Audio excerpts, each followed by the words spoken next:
Сәлеметсіздер, мен қайырлы күн әріптестер.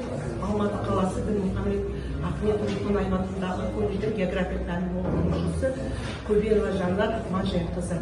Менің авторлық бағдарламамның тақырыбы Қазақстанның қасиетті географиясы. Авторлық бағдарламаның мақсаты ұлттық бірегейлікті сақтау, Қазақстанның 100 киелі орындарын таныстыру, тарихпен және тарихи ескерткіштерді насихаттау, Қазақстанның қасиетті географиясын ақпараттық көзегіне енгізу.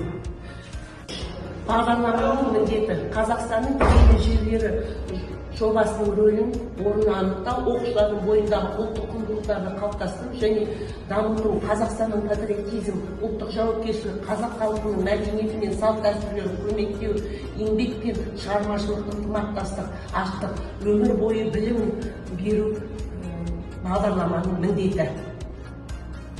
Бағдарламаның өзектілігі, зерттеуге байланысты іскерлік пен дағдылардың негіздерін қалыптастыру, білім алушылардың өз бетінше білім алуды, белсенді іс-әрекет ұйымдастыру, ақпараттық коммуникациялық технологияларды пайдалану дағдысын дамыту. Авторлық бағдарлама негізгі 3 бөлімнен тұрады. Біріншісі Қазақстанның киелі жерлері қайда, Қазақстанның аномальды және жұмбақ жерлері.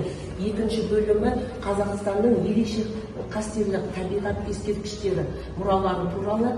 Үшінші бөлімі Қазақстанның табиғи және тарихи ескерткіштері. Қазақстанның солтүстіктен оңтүстікке қарай, батыстан шығысқа қарай орталықта орналасқан Қазақстанның тарихи және табиғи ескерткіштері туралы балаларға 34 сағатқа берілген 10 сыныпқа арналған авторлық бағдарламада қысқа мерзімді жоспар берілген. Бұл жерде жексе әдіс арқылы, зерттеу арқылы, салыстырмалы арқылы балалардың білім беру деңгейін көтеру арқылы мына курсты алып отырмын.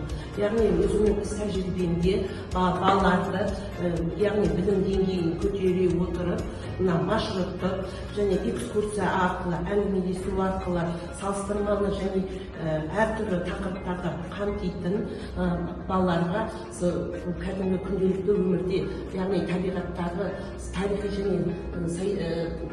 және табиғи ескерткіш мұралар туралы білімдерін кеңейтіп, сабақ үлгісінде, яғни осы авторлық бағдарламаны тәжірибеде қолдана отырып, мына орталық Қазақстанда кездесетін, шығыс Қазақстанда кездесетін, оңтүстік Қазақстанда кездесетін, орталықтарда кездесетін ірі табиғи және тарихи ескерткіштерді бере отырып, білімдерін кеңейтті.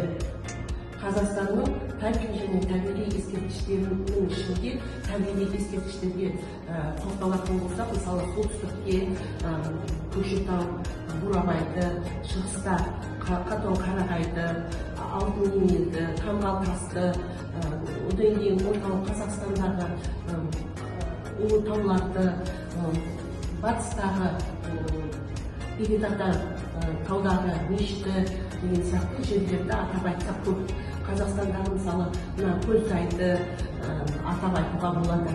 Осындай жерлерді біз балаларға көрсете отырып, мына географиялық картамен жұмыс жасай отырып, теориялық, практикалық білімдерін шыңдай отырып, экскурсия арқылы, әңгімелесу арқылы іске асырамыз және жоғарғы оқу орындарының мұғалімдерімен бірлесе отырып, осы біз жұмыс жүргіземіз. Осы оқыту курсында 34 сағатқа берілген, осы балаларға білім деңгейін көтере отырып, сабақта жан-жақты білім мағлұматтар береміз. Тыңдағандарыңызға рахмет.